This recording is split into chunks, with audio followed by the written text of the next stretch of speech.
The photograph was taken at exactly 3:17 in the afternoon on October 14, 1888.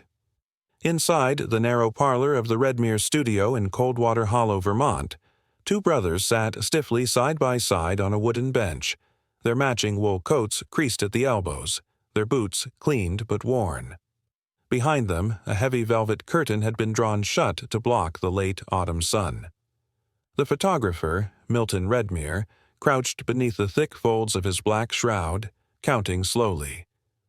"Hold very still, boys," came his voice from behind the camera. "Just a moment longer." Elias Tarot, the younger of the two, kept his hands folded calmly across his lap, eyes wide and unreadable. His brother, Samuel, slightly older and taller by a year, shifted the weight of the marble slab resting across his knees. The carved surface gleamed pale gray in the filtered light. His name was etched into the center in perfect block letters, Samuel Tarot. Beneath that, a date, October 16, 1888. He stared at the slab as if trying to will the inscription away, lips parted, breath held. Milton adjusted the lens with care. Then he saw it, the stone's shadow. It slanted upward and away, toward the ceiling, toward nothing that made sense. The light source in the room was positioned behind and to the left, yet the tombstone cast a thick, slanting shadow directly across the boys' torsos. It looked like an arm reaching across both chests. Milton blinked. He hesitated, fingers trembling at the shutter. Then, as if under a command he didn't understand, he pressed it. The daguerreotype captured in that instant would become Coldwater's most whispered-about relic. But in the moment, all anyone heard was the quiet hiss of silver vapor binding light to metal. Samuel exhaled slowly. "Is it done?" he asked. "Yes," Milton said, rising shakily. His face was pale as if he'd swallowed something sour. He didn't make eye contact with either boy. "You may go." Samuel stood first, struggling to lift the slab. It didn't budge. Elias reached out to help, and the moment both boys touched it, the weight seemed to vanish between their hands. Milton stared at them, throat tight. "Did someone make that for you?" he asked cautiously. Samuel didn't answer. He merely turned and walked out, boots tapping softly on the floorboards. Elias followed, casting one last glance over his shoulder. His eyes were dull. Not blank, not sad, just dulled, like glass fogged from the inside. Milton stepped forward to secure the plate, fingers brushing the metal still warm from the chemical reaction. He paused. The shadow was still there, clear and wrong. It didn't follow logic, didn't match direction. It curved, impossibly, like a rope pulled taut by something invisible. Worse still, there was a faint edge to it, a suggestion of shape, not just shadow, but fingers, the grip of something unseen. He turned sharply, as if expecting someone behind him. No one. 3 weeks later, Milton Redmere's belongings were discovered inside his shuttered studio, half-packed and disordered. The door had been locked from the inside. No one had seen him since October 31st. The photograph, however, was found on his work table, untouched. It wasn't until 1974 that the daguerreotype drew wider attention. A team of local historians from the Vermont Image Preservation Society arrived to catalog rural portraiture from the 1800s. They examined the photo under controlled lighting. One of them, a former forensic technician, noted the inconsistency immediately. "There's no light source in the room that could make this shadow," he said, tilting the magnifier toward the image. Another team member asked if the photo had been retouched. "No," came the answer. "Daguerreotypes don't work like that." "This is a single exposure. You'd have to take a second plate, then fake the print." "But it is a single exposure," the technician replied, voice tightening. There was no second plate. There was silence in the room for several seconds. Someone asked, "Then what made the shadow?" No one had an answer, but Coldwater Hollow had always kept its stories close. Older townsfolk remembered the whispers about a family who lived behind Whitlow Ridge, about a boy who was seen whispering to himself for months after his brother's death, about a stone that shouldn't have existed when it did. They remembered, too, the town doctor, Hiram Bell, who kept neat, precise ledgers of every case he treated until the winter of 1902.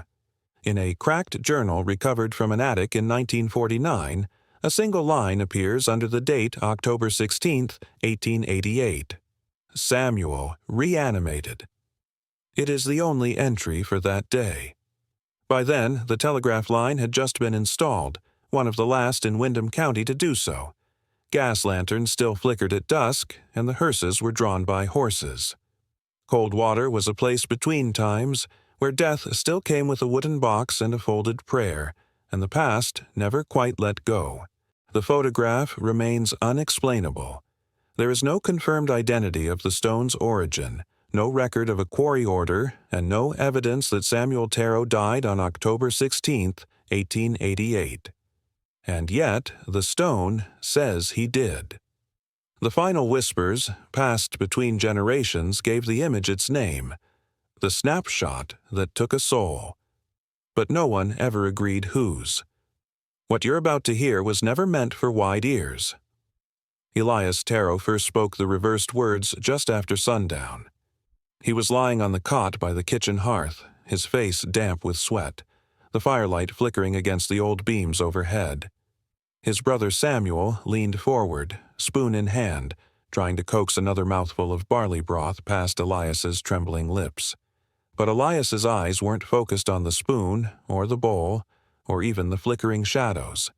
They were fixed on the empty corner by the stove, as if something stood there that only he could see. "It's him that walks me now," Elias whispered, the words sliding off his tongue like a chill draft from the chimney. Samuel froze. "What did you say?" he asked, but Elias had already turned his head away, his lips now mumbling fragments that made no sense, syllables backward, then forward again, like some eerie chant only half remembered. Their father, Warren Tarot, stood across the room, arms folded over his dust-covered apron. He'd come home late from the stoneworks that day, his boots echoing on the floorboards with more weight than usual. At the sound of Elias's voice, he exchanged a glance with the town Reverend Thomas Lyle, who had arrived moments earlier to offer prayer and counsel. The Reverend stepped forward cautiously, his boots whispering over the rug as he knelt beside the boy. "Elias," he said gently, "who walks you, son?"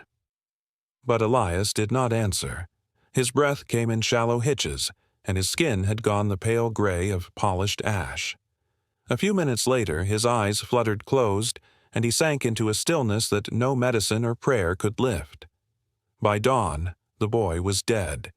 There was no screaming, no wailing, only silence and the echo of those last backward words that seemed to hang in the beams like smoke. The Reverend Lyle stood quietly at the back door, coat drawn tight against the chill, writing something in his notebook with a hand that trembled. Samuel watched him from the window, numb and pale, his thoughts heavy and clouded. Inside, Warren covered his youngest son's body with a white sheet and tied the corners carefully, as if afraid the boy might still sit up. By noon, something appeared in the yard. It wasn't there when the sun rose, not when Samuel went out to fetch water from the pump. But when he returned, a heavy marble tombstone leaned against the fence post by the garden, its edges chipped and worn as if weathered by decades. His own name, Elias Tarot, was engraved in its center, along with the death date, October 16, 1888. Samuel stared at it, blinking, mouth slightly open. "Pa?" he called out. "Did you order this?" Warren came out wiping his hands on a cloth, and when he saw the stone, his jaw clenched. "No one's been here," he said slowly. "No wagons, no quarry order placed, not a word to me." They walked around the property twice, no tracks, no drag marks in the soil. The stone had simply appeared. Samuel touched the surface. It was cold, even under the afternoon sun. The engraved letters were not fresh. Tiny green moss flecks filled the corners of each carved name as though they'd been there for years. Warren sent a message to the parish to verify, but the burial records noted nothing about a mason, and no invoice was ever filed with the quarry. "I didn't carve that," muttered Mr. Cranley, the only granite cutter besides Warren in the township, "and I'd know if someone else used my shop." The church planned to bury Elias before nightfall. No one argued, but when Dr. Hiram Bell came to examine the body that evening, he frowned. "He's stiff," the doctor said, lifting Elias's arm gently, "but not like you'd expect. The joints are rigid, yes, but it feels like he's resisting, like the body itself doesn't want to be at rest." Warren narrowed his eyes. "You saying he's still alive?" "No," said the doctor quietly, placing the arm back beneath the sheet, "but something's not right." The family did not permit an autopsy. Whether it was grief, superstition, or fear, no one could say. Reverend Lyle did not push. He simply prepared the boy for burial and said the prayers with a voice that seemed to falter in places. By sunset, they were ready. The casket was sealed, the grave dug at Whitlow Ridge Cemetery, and the small procession gathered by the chapel bell tower to begin the service. That was when the bell rope snapped. A sharp crack echoed through the wooden chapel rafters, and the rope, coarse, thick, and freshly replaced only months prior, fell to the floor in frayed coils. It hadn't worn from the top. The fibers had split mid-rope, like something unseen had torn it from the inside. The bell did not toll. Still, the service continued, quiet and short. Elias was laid to rest under the shadow of the old stone elm, and the sun dipped low behind Coldwater Hollow's rolling fields. That night, Samuel did not sleep. He lay awake on the cot that used to be Elias's, staring at the ceiling beams while the wind crept through the cracks in the windows. It brought with it a strange smell, not the usual pine or wood smoke, but something drier, crumbling, like old stone and stale oil from a lantern long gone cold. Downstairs, Warren checked the locks twice, and the Reverend made one final note in his worn leather ledger before retiring to the guest cot. On that page, dated October 16th, the entry read only, "The wind that evening smelled like limestone dust and lamp oil." At exactly 2:43 p.m. on October 17th, 1888, Samuel Terrell was seen walking barefoot up the incline toward Whitlow Ridge Cemetery. The boy moved slowly, his feet sinking into the frost-hardened soil with each step. His face was pale, mouth slightly open, and his eyes locked ahead, unfocused but unwavering.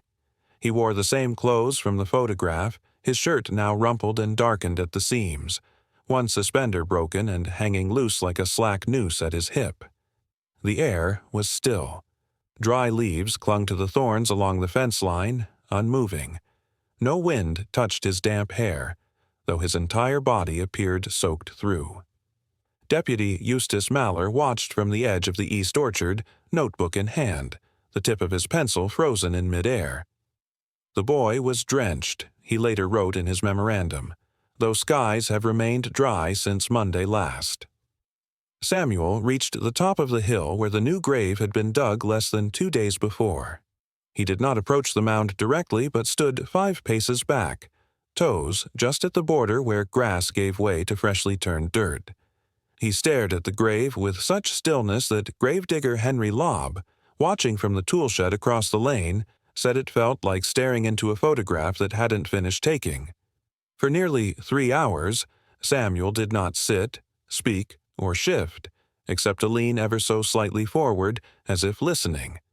Then, without warning, he began to whisper. Lobb, who dared not move closer, later said the whisper sounded like 2 voices speaking at once, one soft and trembling, the other slower, colder, and far too old for a boy. By the time dusk approached, the sky over Coldwater Hollow had darkened prematurely. The sun's light faded beneath a bank of low clouds that hadn't been there that morning. Shadows grew long and uneven. At 5:52 p.m., Samuel turned without hesitation and began his walk home. He did not go inside. Instead, he dragged a wool blanket from the woodshed and curled beneath the porch awning, resting his back against the rain barrel. His mother tried twice to coax him indoors. "It's not fit weather for animals out here, Samuel," she said through a cracked door. But Samuel did not reply. He stared at the tree line with wide eyes, as if waiting for someone to arrive. His father said nothing, only watched from behind the drapes, a glass of cold cider in hand that he never drank from. That night, the Taro's hunting dog, Clay, was found dead on the front step. The animal lay stretched out, legs unnaturally stiff, all four pointing east. Its eyes were open, white-ringed and unfocused, and its tongue was lolling out and thick with gravel, as if it had been chewing stone. Samuel did not react. The next morning, Mr. Fenley, the schoolmaster, found an envelope shoved through the front gate of the schoolhouse. Inside was a page torn from Samuel's personal writing book. It was covered in mirror script, each line dated October 14th, again and again, in precisely drawn backward loops. The letters curled and slanted like an ornate code, unsettling in their symmetry. Fenley squinted at the writing under lamplight, then held the paper in front of the classroom mirror to decipher it. What he read was not English. It resembled Greek, he told the town notary, but it flinched when read aloud. He could not explain what he meant by that, only that speaking the lines caused his mouth to tremble and his hand to drop the page without meaning to. Later that afternoon, Reverend Lyle visited the Taro home to speak with Samuel directly. The boy sat beside the woodshed, hands buried in dirt, slowly carving something into a flat piece of shale. He didn't acknowledge the Reverend until his name was called a third time. "I'm here, sir," Samuel said softly, his voice hoarse. Lyle crouched beside him. "Are you all right, Samuel?" The boy blinked slowly, then tilted his head. "We're not cold," he replied. Lyle hesitated. "You mean, you and your brother?" Samuel stared at the ground. "He asked me to stay close." Just until the third night, Lyle's mouth went dry. He tried to press further, but the boy had already returned to carving, humming a slow tune the Reverend did not recognize at first. Later, he would recall hearing the same melody played during Elias's memorial service 2 days earlier, when the bell refused to toll. By the following evening, Samuel's journal had filled with more reversed writing. His parents, frightened by the growing strangeness, tried to destroy the notebook. His father held it over the stove flame, the leather cover catching quickly, but the inner pages refused to burn. Even as the outer shell curled black, the sheets inside remained pale, untouched by heat. The fire hissed as if something unseen was being boiled away. The room stank of iron and wet soil. By week's end, neighbors avoided the Taro property altogether. The sight of Samuel standing barefoot in the frost, whispering to shadows, had spread through Coldwater like a sickness of thought. Children crossed the street rather than pass their gate. Milk deliveries were left at the corner post instead of the front steps. The postmaster marked their mailbox with a thin red chalk line, no official meaning, but everyone knew what it was. The silence around the house grew louder each night. By then, as the town constable put it later, the townsfolk had begun avoiding the Taro household altogether. Samuel Taro woke to the sound of the Reverend's voice echoing against stone. The wagon had stopped. Frost glittered on the black gates ahead, their iron bars twisted into letters that read, Braithwaite Institute for Convalescent Youth. Behind them, the building loomed like a mausoleum, 3 stories of pale brick veined with ivy gone brittle in the winter wind. Reverend Lyle climbed down first, his gloved hands trembling as he reached back to help the boy. Samuel didn't take his hand. He stepped into the snow barefoot, his skin gray and raw from the cold. Inside, the corridors were lined with green-painted walls and tall windows that never seemed to hold any light. The matron on duty, Mr. Hemsley, noted his arrival in a ledger with a squeak of the pen. "Condition?" he asked without looking up. Lyle hesitated. "He calls himself by another name." Answers to his brother's voice. "Compulsive identification with the deceased," Hemsley muttered, writing it down. "Common enough after loss." The Reverend didn't reply. Samuel stood beside him, staring at his own reflection in the glass of the registry cabinet. "It's not loss," he whispered. "It's sharing." They placed him in room 9 of the East Wing, a narrow cell with a single cot, a writing desk, and frost creeping down the inside of the window pane. For the first 2 days, Samuel didn't speak except in murmurs, his lips moving silently after dark. When attendants passed by, they heard 2 distinct voices from his room, one deep and strained, the other high and childlike. Once, when questioned, he smiled faintly and said, "We're just remembering how to be one." By the first week of January, his behavior had drawn the attention of the resident physician, Dr. M. Penrosier, a tall man with a stooped back and pale eyes that blinked too slowly. He entered the room one afternoon carrying a small stethoscope and a folded photograph, the same daguerreotype taken months before. Samuel sat cross-legged on the floor, drawing circles in the frost with his finger. "Good afternoon, Samuel," Penrosier said gently. "Do you know where you are?" "In between," the boy answered. The doctor frowned. "Between what?" Samuel looked up. "Between when?" The doctor measured his pulse, slow, steady, 44 beats a minute. Yet, when he laid the photograph on the bed beside him, Samuel's eyes widened. His pulse leapt violently, racing so fast the doctor's fingers slipped from his wrist. "Take it away," the boy gasped, his breath forming clouds. "He doesn't like to be seen." "Who?"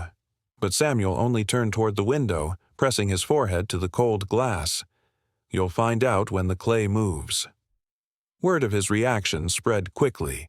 Reverend Lyle was summoned for counsel but refused to return, sending a letter instead.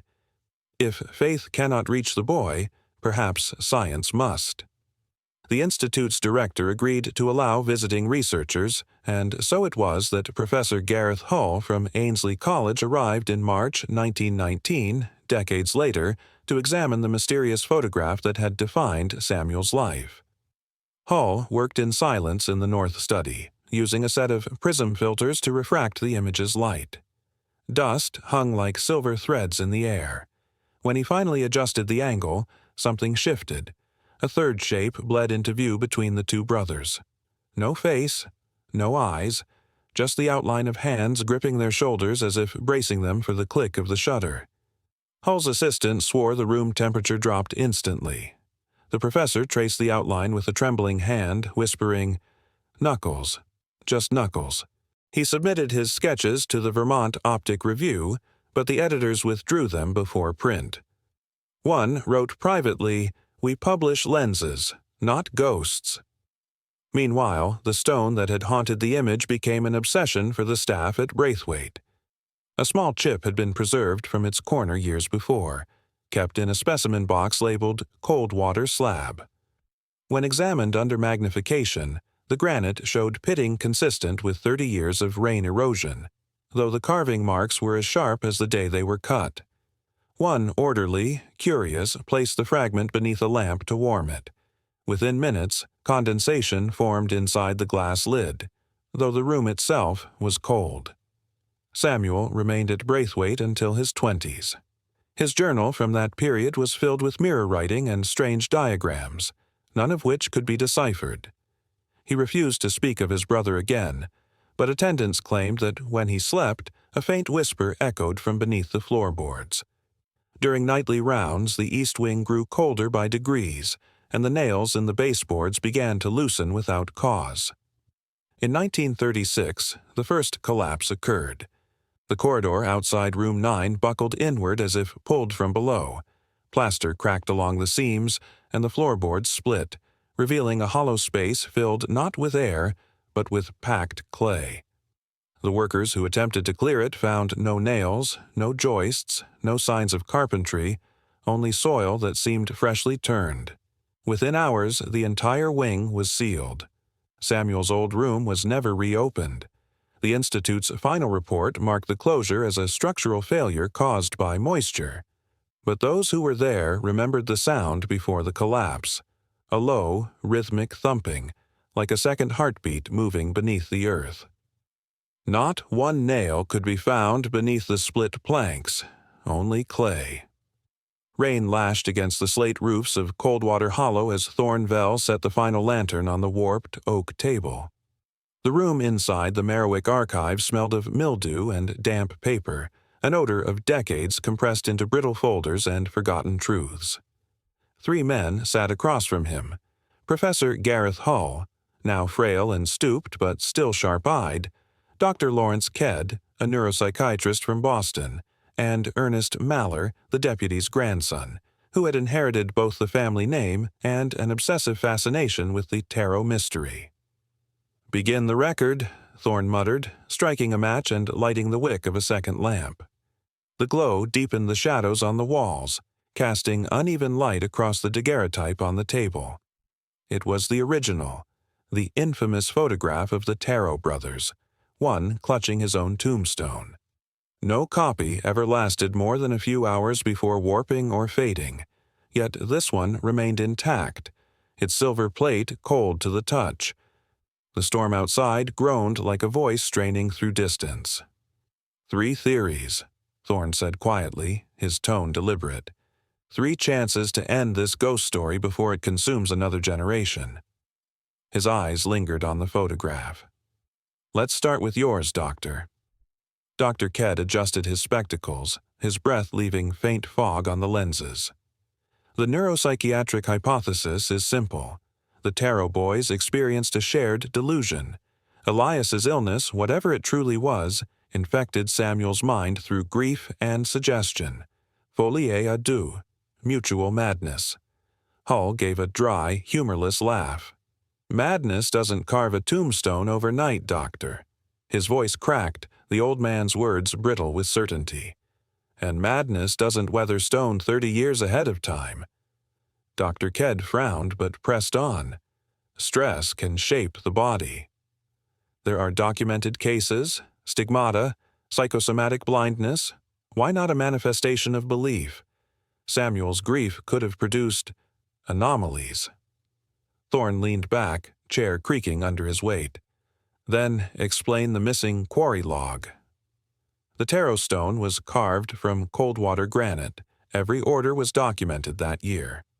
All but one, lightning flashed through the tall windows, throwing Hull's gaunt face into stark relief. "I've examined the stone myself," he said. "The grain is genuine.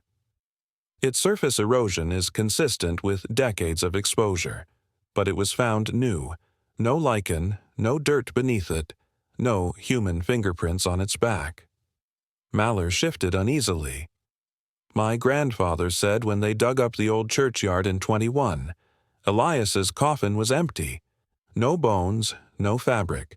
Just clay, packed solid like someone filled it from below."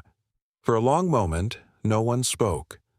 The rain slowed, replaced by the rhythmic ticking of a warped clock on the wall. Hull's eyes drifted to the photograph again. "When I used prism filtration in 19, he said softly, "I saw a third form between them. No face, no body, just the suggestion of hands, knuckles pressing on their shoulders." Dr. Kedd snorted. "A reflection." A trick of light Hull's hand trembled slightly as he reached for the daguerreotype. "Then why does the shadow of the stone fall in a direction no light in that room could have cast?" he whispered. Thorne's notebook lay open, ink already blotting from the damp air. "We've tested every duplication method. Photographic, lithographic, digital. Each one distorts." He turned to Maller. "You ran the last magnetogram test, didn't you?" Maller nodded. "Last month. The reading fluctuated at negative 73.2 milligauss at midnight. No lightning, no solar interference. Just a sharp drop, like something draining the air itself." Dr. Kedd rubbed his temples. "You're telling me an echo of grief can twist magnetic fields?" "Not grief," Thorne said. "Resonance. Something Elias carried into death, something Samuel reflected back. A frequency between the living and the dead." Hull's thin lips curved into a near smile. "You're describing what I once called a temporal echo, a moment repeating itself through one surviving witness. Dr. Ked scoffed. Nonsense. Physics doesn't bend for memory. Hull turned toward him, his eyes glinting in the lamplight. Then how do you explain that this photograph can't be copied? Every lens, every scanner, every mirror refuses it, as if the image itself rejects translation. Silence swelled in the room, heavy and oppressive. Outside, the wind shifted direction, a deep moan threading through the chimney like a drawn breath. Thorne closed his notebook and stood. Perhaps we've been wrong to think of it as a haunting.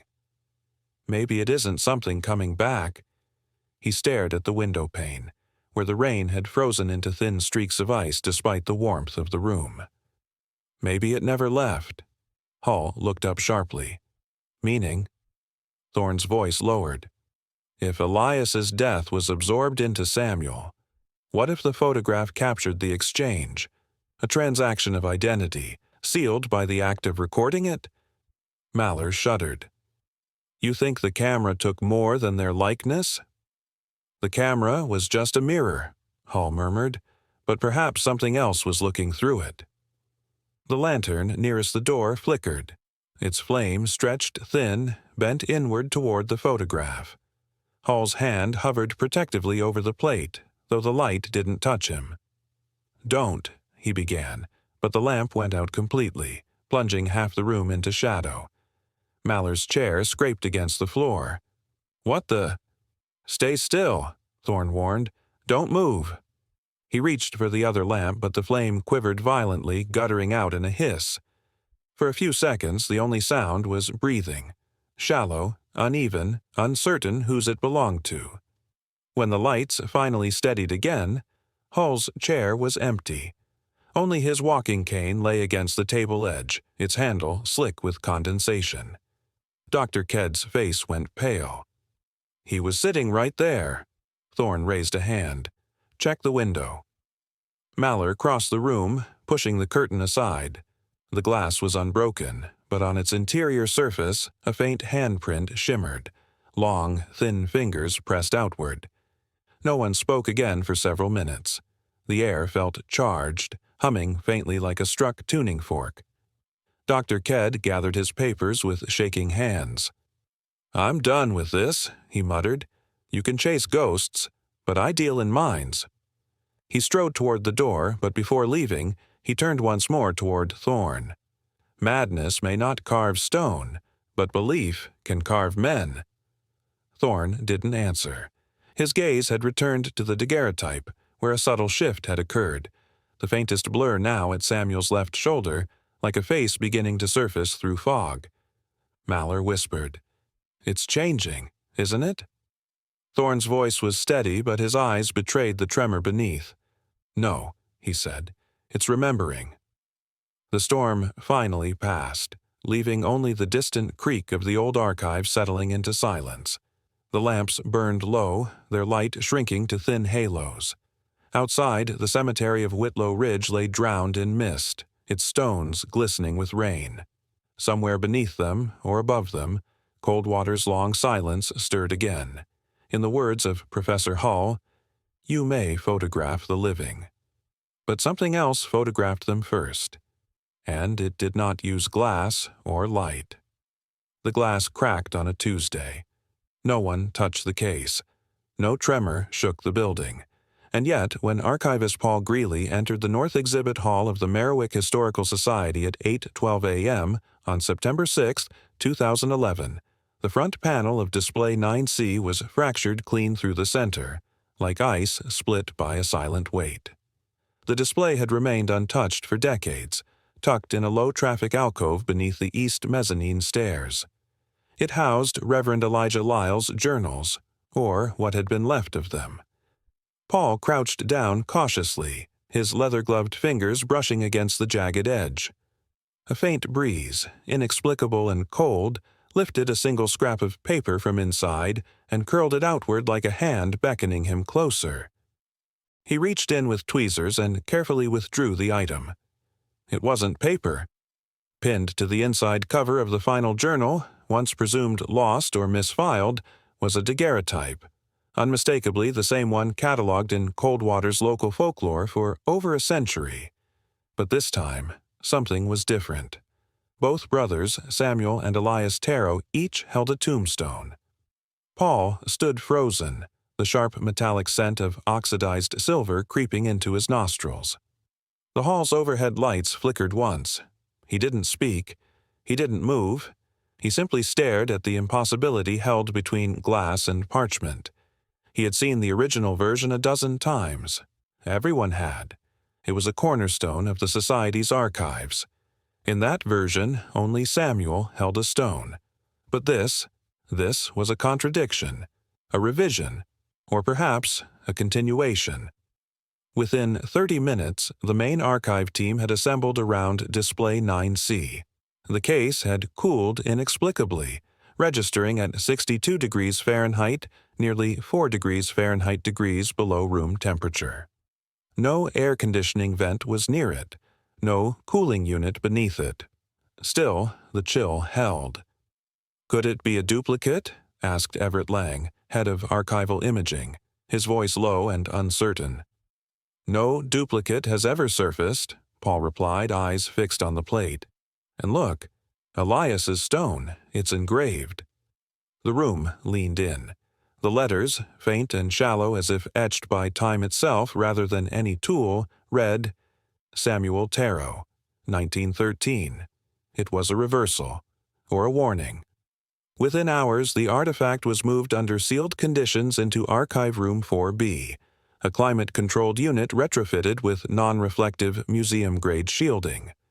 The journal was cataloged and preserved, but the photograph, the duplicate, was what held every man's attention. Even the night guards refused to linger near the sealed vault for long. Within days, 3 separate staff members reported discomfort while near the image: nausea, disorientation, sudden cold sweats. One junior researcher, Thomas Grigg, claimed that while examining the plate under magnification, the shadows behind the brothers' heads shifted, not moved, but changed shape. When asked to describe the phenomenon, he grew pale and simply muttered, "It looked like someone else, someone taller, was behind them." None of the staff laughed. In late October of that same year, researchers from Lenton University arrived with a portable EM sensor array and heat-mapped the room over the course of 4 nights. Data confirmed temperature drops within 3 feet of the image, averaging 4 to 5 degrees lower than the surrounding area. But that wasn't what alarmed the team. What did was a pattern of static resonance captured on the final night, irregular pulses, measured in decaying waves, repeating every 188 seconds. The number, at first overlooked, matched the final digits of the date in question. October 14, 1888. An intern cross-referenced portraiture archives across rural Vermont between 1887 and 1894. He expected nothing. He found 11 images, 11 rural families, all within 70 miles of Coldwater Hollow, all taken by different photographers, all recorded on daguerreotype or collodion plate. In each, one child, always male, held a tombstone. In 2 cases, a second child stood behind him, but one, filed under a mislabeled index card in a church registry in Belmere Parish, showed 3 boys. The middle one bore no name, no initials, just blank stone markers cradled in each hand. Everett sat in silence after reviewing the set. "We're not documenting a moment," he whispered. "We're documenting an agreement." "What kind of agreement?" someone asked, but he never answered. Theories arose in the months that followed. One suggested that the image altered itself, an evolving artifact responding to those who viewed it. Another proposed a temporal fracture, a fold of time that somehow allowed different versions of history to bleed through photographic emulsion. But none could explain the most basic facts: why the duplicate had appeared, or why now. Outside experts were brought in: historians, physicists, clergy. The clergy stayed the shortest. One old pastor from Marble Glen refused to enter the room at all, simply stating, "If that picture's real, it ain't for eyes." Paul Greeley returned to the journal, searching for context in Reverend Lyle's final entry. But it ended abruptly, the ink smear trailing like a heartbeat interrupted. No date, no signature, just a single line scrawled on the inside flap. It took 2 to close the gate, but only 1 to leave it ajar. No one knew what that meant, but everyone felt it. Now, the artifact remains sealed under protective glass in a locked, climate-stabilized archive, unlabeled. It is no longer shown to the public. Digital scans exist, but each one corrupts before rendering a full image.